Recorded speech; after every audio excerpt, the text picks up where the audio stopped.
The crab and her mother. Once upon a time, there was a little crab and her mother.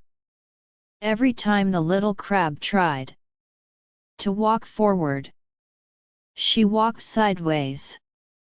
Every time she tried to walk sideways, she walked forward. The poor little crab. One day her mother said, "Little crab, why do you walk like that? You have to walk straight." The little crab thought about that. Then she said, "Show me how, Mama." So the mother crab tried to walk forward, but she walked sideways instead. So the mother crab tried to walk forward, but she walked sideways instead. She tried to walk sideways, but she walked forward. "Oh, dear," said the mother crab.